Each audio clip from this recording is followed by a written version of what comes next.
qui récompense chaque année donc, les meilleurs joueurs de rugby au monde. Forcément, Antoine Dupont a bien gagné un petit quelque chose du jeu. Bah oui, encore un trophée pour la star du 15 de France. Le demi-mêlée donc a été élu joueur de l'année en rugby à 7. Le demi-mêlée du 15 de France est devenu champion olympique, on le rappelle, dans cette discipline lors des Jeux de Paris l'été dernier. Souvenez-vous qu'il avait été élu aussi meilleur joueur du monde du rugby à 15 en 2021 et c'est le premier à remporter cette récompense également à 7. Ah ouais. Donc voilà, il continue de battre des records, Antoine Dupont. On a une petite réaction ou pas tout de suite? Pour plus tard? Oh, si tu veux l'écouter, oui, bien, oui. ouais. Alors lui, il collectionne les trophées, à la fois collectifs et individuels, mais finalement, il ne court pas forcément après. Mais ça m'a apporté, je pense que l'aventure humaine aussi m'a beaucoup apporté.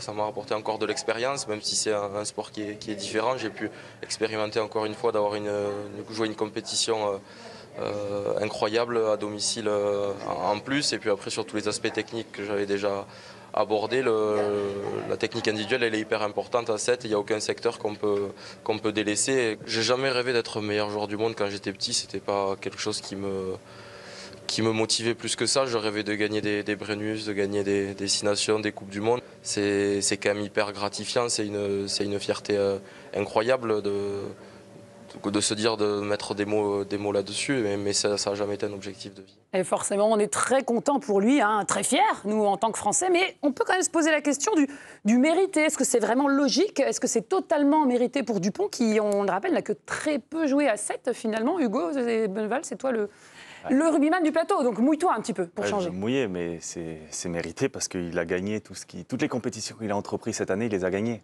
en fait. Que ça soit à 15, à 7, il a tout gagné. Et à 7, moi je comprends que ça soit un peu difficile à accepter parce que tu te rends compte qu'en fait Antoine Dupont, il a démarré le rugby à 7, son premier tournoi, j'ai noté, c'est 23 février. C'est-à-dire qu'en 10 mois, Antoine Dupont, il a gagné 2 tournois à Las Vegas et le World Series finalement de fin d'année à Madrid. Il est élu meilleur joueur du monde à 7, rookie de l'année aussi sur le tournoi, meilleur jeune, et il est champion olympique. Donc, c'est un peu dur à accepter pour ceux qui font ça depuis 25 ans. Non, mais c'est ça le problème. C'est-à-dire qu'en fait, on nous a pas fait croire, mais le commun des mortels doit s'entraîner pendant plusieurs années pour essayer d'être à point nommé lors des Jeux Olympiques. Et lui, en 10 mois, il rafle tout. Mais c'est ce qui fait un joueur vraiment d'exception, je pense. Et quand son entraîneur dit dans une interview de l'équipe aujourd'hui que c'est un extraterrestre, je pense que ça l'est vraiment aujourd'hui.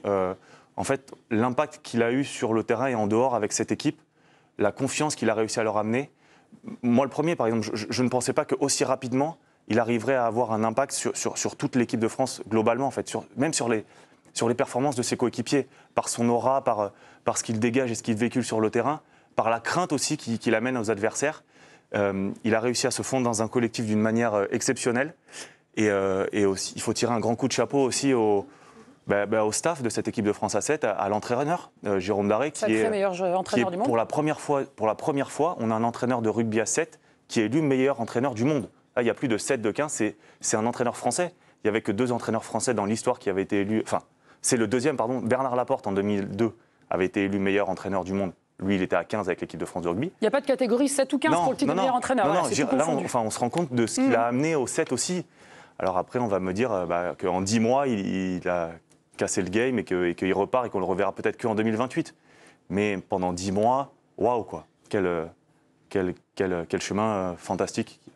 Il a parcouru. Ça, c'est les autres Français. Ouais, je finis tes phrases. C'est les autres Français qui ont été récompensés. Il y avait le coach, il y avait les filles aussi, je crois. Tu les as de tête? Oui, Marine Ménager, qui a été élue plus bel essai féminin. Et puis Nolan Le Garec. Ah oui. Lui aussi, plus bel essai, mais masculin. Donc, pour les garçons, tu voulais peut-être qu'on aborde le sélectionneur argentin. Souvenez-vous, quand la liste des nommés avait été dévoilée, Santiago Gomez Cora, sélectionneur argentin du rugby à 7, lui, il n'était pas du tout content de voir qu'Antoine Dupont faisait partie des nommés. Regardez ce qu'il avait déclaré à l'époque. Je ne suis pas du tout d'accord. Je comprends maintenant beaucoup de choses. Que je supposais déjà, il a joué 2 étapes du circuit mondial, sur 7 en saison régulière, dont une en tant que remplaçant. Il a joué 12 minutes au total à Vancouver et ils l'ont mis dans l'équipe type. À partir de là, nous nous sommes inquiétés. À Los Angeles, il a joué un peu plus longtemps et a été nommé meilleur joueur du tournoi. Paf. Et maintenant, le joueur de l'année. Pierre Bouby, ça te met dans comment tu réagis après ce titre? Je trouve que ça symbolise quand même quelque chose. Ça veut dire que le rugby à 15 est une chose, le rugby à 7 en est une autre. Mais je pense que tous ceux qui font du rugby à 7, alors je parle sous le contrôle d'Hugo évidemment, tous ceux qui font du rugby à 7 auraient rêvé de jouer à 15. Le rugby à 7 est, je ne vais pas dire plus simple parce que pour moi ça contribue, c'est un autre sport. Je ne m'attendais pas du tout à ce que Dupont rentre dans le moule de cette façon aussi rapidement. Mais malgré tout, avec le physique qu'il a et ce qu'on en pensait, il avait déjà tous les bagages techniques, mais si tu arrives à être meilleur joueur du monde à 15, je pense que tu as plus de facultés, si jamais tu t'intègres dans un 7, à être aussi meilleur joueur du monde à 7. L'inverse est beaucoup moins probable. Enfin, je veux dire, un rugbyman qui joue à 7 et qui va dans le rugby à 15, je ne suis pas convaincu qu'il ait le même rendement que dans le rugby à 7. Maintenant, avec la nomination et la récompense de l'entraîneur, ça veut dire aussi quelque chose. Ça veut dire que les Jeux Olympiques ont une part importante dans les votes. En fait, tu cartonnes tout le monde avec ce Graal qui est quasiment ultra compliqué à obtenir. Et vu qu'il a été quasiment tout le temps décisif, sans parler des tournées qu'il a fait un petit peu avant, mais il a été décisif pendant les matchs, pendant les JO. Enfin, je me rappelle de 1 ou 2 essais ou des passes. Il retourne le match. Donc, moi, l'entraîneur argentin, je veux bien qu'il dise il est frustré en fait parce qu'il se dit l'autre il arrive, il vient de nulle part, en 10 mois il nous cartonne tous. Donc évidemment que c'est gênant. Lui, c'est sa vocation depuis le début, mais tu étais obligé de constater en fait les dégâts qu'il a fait et de façon positive. Sur le passage d'Antoine Dupont à 7, alors c'est 4 étapes de Coupe du Monde, dont 2 gagnées. Hugo en parlait tout à l'heure à Las Vegas et notamment à Madrid. Il a participé bien évidemment aux Jeux Olympiques, dont il a décroché la médaille d'or. Donc au total, ça fait 22 matchs pour Antoine Dupont. 8 titularisations, mais dans le rugby à 7, les titularisations, c'est pas très significatif. Disons qu'il y a beaucoup de turnover. Et puis, il a inscrit 11 essais quand même durant cette bouffée d'oxygène à 7. De quoi t'impressionner, Brahim? Tu lui aurais donné le trophée, toi aussi. Il est incroyable. Vous savez, je pense que 80% du monde du rugby, quand il a fait l'annonce pour intégrer l'équipe de France 7, franchement, personne n'y croyait. Le seul qui croyait, c'est lui. Il le dit d'ailleurs dans une interview. Ça démontre la difficulté. Alors même si on parle de rugby, on pense, pour ceux qui ne connaissent pas trop le sport, on pense que c'est plus ou moins la même discipline. Non, c'est 2 attitudes totalement différentes. Il faut certes des qualités intrinsèques indéniables, mais lui, il est capable de passer d'un monde à un autre avec une facilité. Au bout de 10 mois, il met la pige à tout le monde. De lui enlever un titre quand il est champion olympique. L'équipe de France était, je crois, en 13e position avant qu'il arrive. Il arrive à faire en sorte que durant 10 mois, ça devienne l'équipe référence et il gagne les Jeux Olympiques. C'est hors norme et à chaque fois qu'il rentre, il est décisif et il apporte vraiment quelque chose d'autre que les autres n'ont malheureusement pas.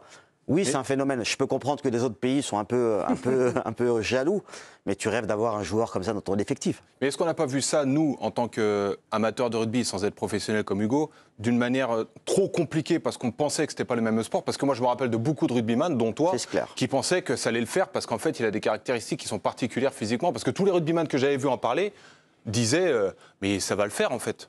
Ça va le faire parce que déjà à 15, il est insupportable. Donc à 7, vu qu'il a une grosse vélocité, une grosse capacité physique et le changement d'appui qui est radical, sur un rugby comme ça, en fait, il n'y avait pas trop de doute du côté des rugbyman. Je me trompe? Après, c'est quand même pas les mêmes efforts. Tu vois, c'est des efforts qui sont plus courts, mais vachement plus intenses en fait. Donc il faut quand même que ton corps accepte de, paradoxalement, avoir des efforts en termes de durée qui sont plus courts, mais des courses beaucoup plus longues par exemple. Antoine Dupont à 15, quand tu le vois percer, il est sur 20, 30, 40 mètres.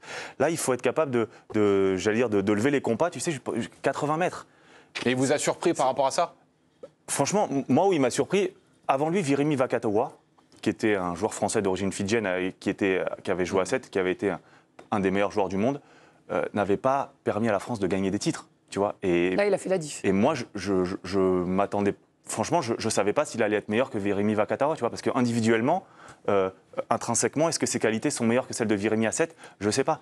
La seule différence... C'est pas la même vision du jeu non plus. Mais voilà, et c'est comment il a fait jouer les mecs autour de lui et quelle qualité il a donné aussi aux mecs et quelle confiance il a donné aux mecs autour de lui. Et de ce point de vue-là, c'est assez exceptionnel. Et tu crois que ça peut emmener des vocations, justement? Il y a 2 choses. Non, mais il y a 2 choses. Un, l'argent, le nerf de la guerre. C'est-à-dire qu'aujourd'hui, le 7, malheureusement, qu'on le veuille ou non, il y a moins d'argent qu'au 15. Tu vas pas t'acheter de yacht avec, quoi. Mais non, mais il y a moins d'argent qu'au rugby à 15, et c'est quand même, qu'on le veuille ou non, malheureusement, un sport spectacle qui est moins... qui dure 13 minutes. Ouais, mais puis qu'on regarde moins tout au long de l'année. Oui, parce qu'il y a moins de pays qui sont concernés sans doute. Et mais les Jeux Olympiques, t'as plus de pays qui peuvent gagner. qu'au rugby à 15. Parce que tu as, entre guillemets, des petites nations, par exemple, tu vois, le Kenya, bon, alors pas aujourd'hui, mais il y a quelques années, les Kenyans étaient très très forts à 7, alors qu'à 15, ils peuvent pas jouer. Donc non, je trouve qu'au contraire, l'Uruguay aussi a été capable de gagner des matchs importants. Non, au contraire, je trouve que le 7, ça nivelle un peu le niveau, mais par contre, c'est trop aléatoire et il n'y a pas assez, à mon sens, de stars qui sont d'une manière permanente. Maintenant, il y en a une pas permanente, mais en tout cas, Juju a dit un truc important tout à l'heure, c'est qu'il est devenu le premier à 28 ans à recevoir la prestigieuse récompense de meilleur joueur du monde, à 15, puis à 7. Et est-ce que ça, Hugo, tu penses que ça ne va pas être égalisé de sitôt, quoi? Est-ce qu'un joueur aujourd'hui peut remporter les deux? Il y avait de très très grands joueurs internationaux qui ont fait la bascule. Mais qui n'ont jamais... Ryan Abanash, meilleur joueur du monde de rugby à 7 en 2007 avec l'Afrique du Sud, qui a tenté les JO. Je ne sais même pas s'il avait fait. Il avait vraiment de profil pour jouer à 7. Et lui, c'était un ailier, un pur ailier, etc. Il n'a jamais été élu meilleur joueur du monde à 7. Hardy Savea, Rico Ioanelli et Sonny Bill Williams avaient fait les JO aussi à Rio, si je ne m'abuse. Ne regarde pas, j'en sais rien. Non, mais j'essaie de... Non, pour plus que je regarde là-bas, je te regarde trop. C'est bien, continue. Tu vois. Mais non, c'est vrai que lui, il a réussi à jongler sur les deux tableaux. Et il va peut-être retrouver le meilleur titre à 15 dans un an ou deux. On l'espère parce que là, alors, juste en aparté, qu'il ne soit pas élu dans les meilleurs joueurs du monde à 15, je l'accepte parce que la règle fait qu'il ne peut pas être élu. Non, mais par contre, qu'il ne soit pas dans l'équipe type de l'année à 15, ça c'est ridicule, ça c'est une blague exceptionnelle. C'est-à-dire qu'il y a des joueurs là qui sont dans cette équipe. Enfin bon, ça. Qui est-ce qui a gagné le titre d'ailleurs de meilleur joueur à 15? C'est Peter Steph Dutoit, le troisième ligne sud-africain. Pourquoi tu viens en fait Rugby, les gars, venez pas. Laissez-moi, c'est mon moment. C'est l'enveloppe rose pour nous. Non, mais c'est lui qui est élu meilleur joueur à 15. Deuxième fois. Ce que je veux savoir, c'est est-ce que ça ne peut pas donner des idées aussi par rapport à Los Angeles? Bien sûr. Non, mais bien entendu. Parce que là, tu sors sur un truc. Moi, je m'attends à ce que Dupont revienne pour les prochains JO. Voilà. Oui, mais ça sera 2028. Et je pense pas que lui. Parce qu'en 2027, à la Coupe du Monde de rugby, juste fini en Australie, qui est le seul trophée qu'il n'a pas gagné. C'est la seule chose qu'il n'a pas gagné. Donc, avant qu'il pense à autre chose qu'à 2027, aujourd'hui, Antoine Dupont. Il faut se mettre aussi à la place du rugbyman à 7. Ça va, mais si tu en as 2 ou 3 qui débarquent, ils vont commencer à faire la gueule, je pense, à un moment donné. D'autres rugbyman à 7, bah oui. Non, c'est les 7 en fait qui continuent de faire tous les 4 ans. Ah bah et tout ça, mais non, mais c'est très dur. Et là, tu as d'en faire sauter 3 parce que tu fais redescendre Dupont et enfin, si elle est fait champion olympique au bout, on prend. Oui, je suis pas sûr qu'ils disent la même chose. Brahim, on voudrait te faire réagir sur quelque chose de très important. Juju, c'est son idée. Oui, il a évoqué Antoine Dupont après son sacre au rugby à 7 de meilleur joueur, la médaille d'or aux Jeux Olympiques qu'il a obtenue à Paris. Regardez ce qu'il a déclaré. J'ai eu raison de suivre mon intuition, même quand au début, personne n'y croyait vraiment. Je me souviens des premiers articles. Je n'ai pas la mémoire courte et je suis fier des choix que j'ai faits. J'ai pu vivre une autre compétition à domicile incroyable. Une médaille d'or, ça change une vie. Brahim, tu as été champion olympique. En quoi une médaille d'or change la vie? Ça change tout. Ça change tout dans... En fait, quand vous êtes champion du monde dans vos disciplines, vous intéressez le microcosme de votre univers, de votre sport. Quand vous êtes champion olympique, c'est la planète entière et on sort du cadre du sport, on est sur autre chose. Et le fait de gagner pour son pays, alors même si c'est l'équipe de France, mais là c'est les Jeux Olympiques, c'est tous les 4 ans, ça peut être le meilleur d'une génération, il ne faut pas la louper. C'est pour ça qu'elle a une ampleur hors norme. Et quand tu es champion olympique, c'est... tu vois, moi je me rends compte quand je me déplace, alors en France certes, j'ai la chance de vivre tous les jours, c'est cet amour qu'on a pour ces athlètes, mais c'est quand je vais à l'étranger. C'est incroyable quand tu es champion olympique, même si je peux leur citer mon titre de champion du monde professionnel. Pourtant, tu as changé, tu n'as plus la même tronche. Quand tu es champion olympique, en fait, on te donne un respect hors norme. Moi, quand j'allais aux États-Unis, j'allais dans des salles, je leur disais juste que j'étais champion olympique quand je me présentais, mais j'étais déjà adoubé, quoi. C'était assez incroyable. Et en fait, je sais pas, c'est tellement rare d'être champion olympique, c'est tellement dur de l'être, parce qu'en fait, c'est pas de qualité. En fait. Ouais, c'est un microcosme, un milieu qui est propre à nous. Et c'est pour ça que tous ceux qui vivent les Jeux Olympiques t'en parleront comme quelque chose de fou, de magique, d'énorme. Pourtant, on a plus ou moins à 80%, on a les mêmes athlètes en compétition pour un championnat d'Europe ou un championnat du monde. C'est juste que là, la compétition, elle est différente. Elle est sur un laps de temps qui est aussi différent qu'un jour. Tu as une effervescence entre athlètes, on se copie tous, on se regarde tous. Il y a un truc qui se passe, c'est d'exister dans cette période-là. Et quand tu es champion olympique, en fonction de ton pays déjà de base, voilà, tu fais partie de la crème de la crème. Et en fait, c'est le regard qu'on a vis-à-vis de toi, en fait. Ouais, qui change. Et tu as mis combien de temps à digérer ce sacre Moi, pendant les 3 premiers mois, j'étais persuadé qu'on allait m'appeler pour me dire « Monsieur Assoum, il faut rendre la médaille ». Je te jure, c'est vrai. Hein. Vraiment. Vous ne l'avez pas mérité, rendez-la. Où j'étais pas... Je dis « c'est sûr, c'est pas sûr ». Et c'est vrai qu'un jour, je me retrouve aux États-Unis, j'étais en préparation, il a un peu période festif, je me retrouve à la Winter Conference, donc une bonne ambiance. Et à ce moment-là, je me dis, putain, je suis quand même champion olympique. Tu réalises 3 mois après, quoi. Bah ouais, parce qu'en fait, moi, pendant 4 ans, j'ai eu le nez dans le guidon où j'ai dormi boxe, j'ai mangé boxe, j'ai fait l'amour boxe. C'était vraiment une obsession. Et je me disais, c'est où ça passe. Et ça veut dire que je fais partie de cette élite. Si c'est pas le cas, je reviens à mes activités de base. Et quand tu fais que ça et que le jour où ça arrive, c'est trop frais encore. Moi, pendant 1 an, je sais que j'ai marché un peu sur l'eau. Même si j'avais signé mon contrat pro, franchement, je touchais pas trop terre. Puis après, la vie et surtout mon sport t'oblige à revenir un peu sur terre. T'as eu un peu le melon ou pas? Alors, je dirais pas que j'ai eu le melon à manquer de respect aux gens. Je pense que j'étais sur un nuage, j'étais très euphorique, tout ce qui se passait était hors norme.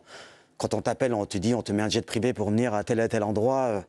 Bon, c'est des choses folles. Moi, la première fois que je prends un hélicoptère pour aller à Monaco, parce qu'on m'invite à Monaco par le prince Albert, je te jure, je me retrouve dans l'hélicoptère, j'ai fermé les yeux.